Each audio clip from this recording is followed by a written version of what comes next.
நல்லா கவனிச்சுட்டு இந்த டாட் லைன் அடிங்க. லைன் கொடுத்துருக்காங்கன்னு லைன் அடிச்சிட்டாங்க, அது டாட் லைன். அதுமாரி bracket, open bracket, close bracket இருக்கும். அதுமாரி இது 12வது டிகிரியில் ஆரம்பிக்கணும். ஓகேங்களா?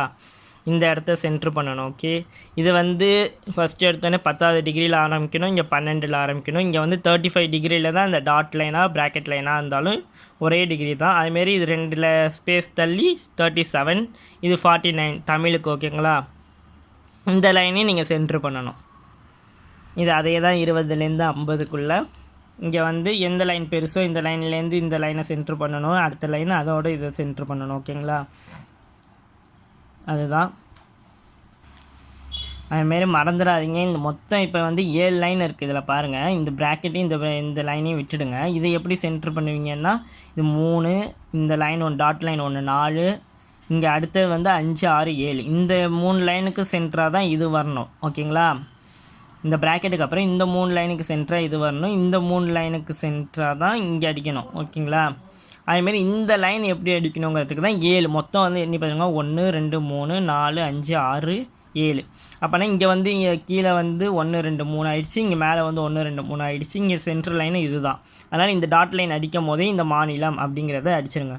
அதுமாரி இந்த 3 லைனுக்கு இது சென்டராக அடிக்கணும். இந்த ஃபஸ்ட்டு 2 லைன் அடிச்சு போன இது வீடியோவில் சொன்ன மாரியே இந்த 2 லைன் அடிச்சுட்டு இதுக்கு ஒரு டிக்கு தூக்கி அடிக்கணும். இந்த 2 லைன் அடிச்சுட்டு திருப்பி இங்கே கொண்டாந்துடணும். நீங்கள் டிக்கு அடிச்சுட்டு திருப்பி இந்த ஆகிட்டே நீங்கள் கொண்டு வந்துடணும். 7 டிகிரி கரெக்டாக கொண்டு வந்துடணும். அப்புறம் இந்த அடுத்த லைன் அடிச்சுட்டு இதுக்கு மேலே அடிக்கணும். ஓகேங்களா? அதுமாரி தான் இந்த அடுத்த லைனாக அடிக்கணும். கொஞ்சம் ஈஸி தான். நீங்கள் கொஞ்சம் கான்சன்ட்ரேட் பண்ணி அடிச்சிங்கன்னா கரெக்டாக ஆகிடும். என்னடா இவ்வளோ பெருசாக கொடுத்துருக்கானே அப்படின்னு கஷ்டமாக படாதீங்க. கொஞ்சம் 2 மாதத்துல இப்போ எக்ஸாம் நடக்கிறதுனா கொஞ்சம் ஈஸியாக தான் இருக்கும். இதேமாதிரி ரொம்ப டஃப்பாலாம் வச்சுருக்க மாட்டாங்க. பார்த்துக்குங்க. அதுமாரி கீழே இருக்க எந்த ஸ்பெல்லிங் மிஸ்டேக்கும் எந்த நம்பரும் இல்லாமல் நம்பர் மிஸ்டேக் பண்ணாமல் அடிங்க.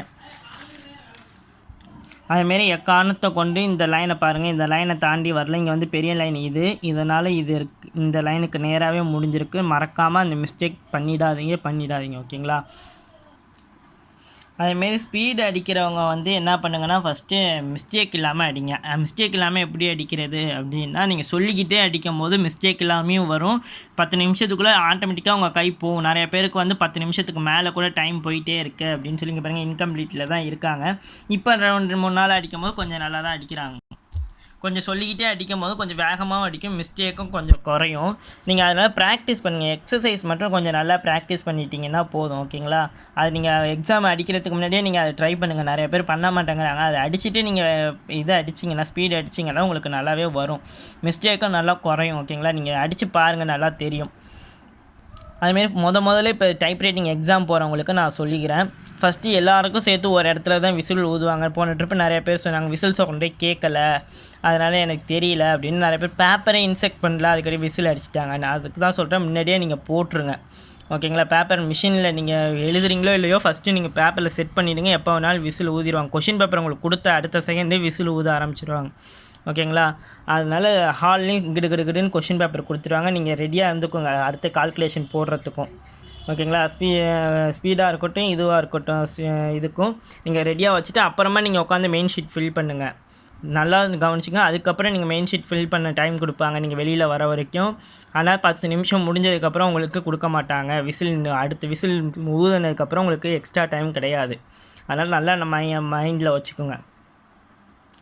நீங்கள் சொல்லிக்கிட்டே இருக்கும் போது உங்கள் கான்சன்ட்ரேஷன் இங்கே தான் இருக்கும். நீங்கள் அடிச்சுக்கிட்டே இருப்பீங்க, வேறு ஏதோ சிந்தனை உங்களுக்கு போயிட்டே இருக்கும். அதனால் நீங்கள் சொல்லிக்கிட்டு அடிக்கும் போது இங்கே எவ்வளோ மிஸ்டேக் அடிக்கிறீங்கன்னு உங்களுக்கே தெரியும். நல்லா அடிச்சிருக்கோம் அப்படிங்கிற ஒரு திருப்தி இருக்கும். ஓகேங்களா? அதுக்கு தான் சொல்கிறேன். இந்த வீடியோ உங்களுக்கு பிடிச்சிருந்ததுன்னா லைக் பண்ணுங்கள், ஷேர் பண்ணுங்கள். உங்கள் ஃப்ரெண்ட்ஸ் டைப்ரைட்டிங் எக்ஸாம் ஃப்ரெண்ட்ஸுக்கும் ஷேர் பண்ணுங்கள். எக்ஸாம் நல்லா பண்ணுங்கள். உங்களுக்கு வேறு ஏதாவது டவுட் இருந்ததுன்னா கீழே கமெண்ட் செக்ஷனில் மெசேஜ் பண்ணுங்கள்.